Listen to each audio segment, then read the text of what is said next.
प्रीता ले आई ऋषभ को लूथा हाउस और ऋषभ की हो गई वापसी एंड ऋषभ ने रोक दी करण नताशा की शादी। जी हाँ दोस्तों, कुंडली भाग्य के आने वाले धमाकेदार एपिसोड में जब प्रीता पृथ्वी के खिलाफ के सारे सबूत और वीडियो रिकॉर्ड करके लूथा हाउस जाएगी और लूथा हाउस से बिना समय गवाए दुबई की फ्लाइट के लिए ऋषभ को बचाने के लिए जब निकलेगी, तभी करण प्रीता को जल्दबाजी में इग्नोर करते हुए देख काफी गुस्से से प्रीता का हाथ पकड़ेगा और प्रीता को कहेगा, तुम समझती क्या हो अपने आप को? अभी भी मैं तुम्हें आखिरी बार कह रहा हूँ, अगर तुम्हारे दिल में मेरे लिए कुछ भी है तो अभी के अभी जस्ट बोल दो, क्योंकि अब मैं इस रिश्ते में इंतजार करते हुए तंग आ गया हूँ। जब तुम्हें मुझ में कोई इंटरेस्ट नहीं है तो मैं क्यों तुम्हारे ऐसे कुत्तों की तरह पीछे पड़ूं? इसलिए मिस प्रीता, तुम्हारे पास कल शाम तक का टाइम है। अगर तुम्हें मुझसे कोई रिश्ता रखना है या फिर मेरे साथ जिंदगी बितानी है तो मुझे कल शाम तक बता देना, वरना I should move on it. यह सुनकर प्रीता के पैरों तले जमीन खिसक जाएगी और प्रीता करण की यह सीरियस बात को भी मजाक में लेगी। इसी वजह से प्रीता अचानक से पूरे लूथा परिवार में किसी को भी बताए बिना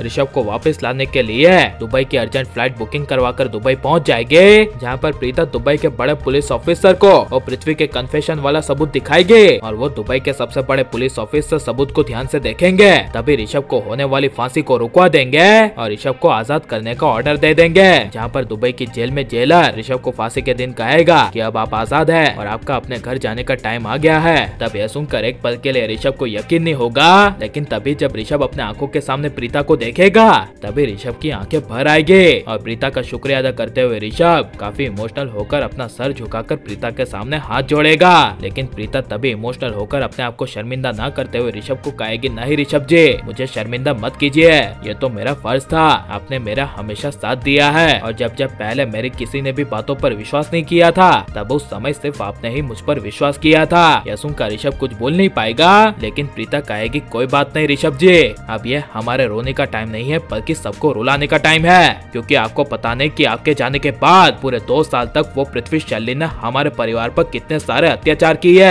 राखी माँ, करीना बुआ और दादी से लेकर महेश पापा तक सबको पृथ्वी ने नौकर बनाकर रखा और महेश पापा को तो पूरी तरह से पागल ही बना दिया, सिर्फ प्रॉपर्टी अपने नाम पर करवाने के लिए। और वहीं अभी शैलिन पता नहीं अपनी कौन सी बहन को ले आई है जिसके साथ आज करण शादी करने की बात कर रहा था और अभी हमें जाना होगा, वरना करण पता नहीं शाम तक में नताशा के साथ शादी कर लेगा। यह सब सुनकर ऋषभ के पैरों तले जमीन खिसक जाएगी। जहाँ पर जब प्रीता बिना समय गवाए दुबई की अर्जेंट फ्लाइट से वापस ऋषभ को इंडिया लेकर आएगी और ऋषभ को अंदर लूथा हाउस में लाने से पहले जब प्रीता लूथा हाउस में एंट्री करेगी जहाँ पर करण नताशा के साथ शादी कर रहा होगा, तभी प्रीता करण नताशा की शादी को रोकने के बजाय ऋषभ जोर से पुकार कर बुलाएगी। जहाँ पर जब ऋषभ लूथा हाउस के दरवाजे से आएगा तभी करण, राखी माँ, करीना बुआ, दादी सबके होश उड़ जाएंगे और ऋषभ करण नताशा की शादी को रोकते हुए कहेगा कि करण ये तू क्या कर रहा है। तभी करण जब ऋषभ को गले लगाने के लिए जाएगा तभी ऋषभ करण को गले नहीं लगाएगा और कहेगा, तू दूर रह मुझसे, ये सब तू क्या कर रहा है। तब करण कुछ बोल नहीं पाएगा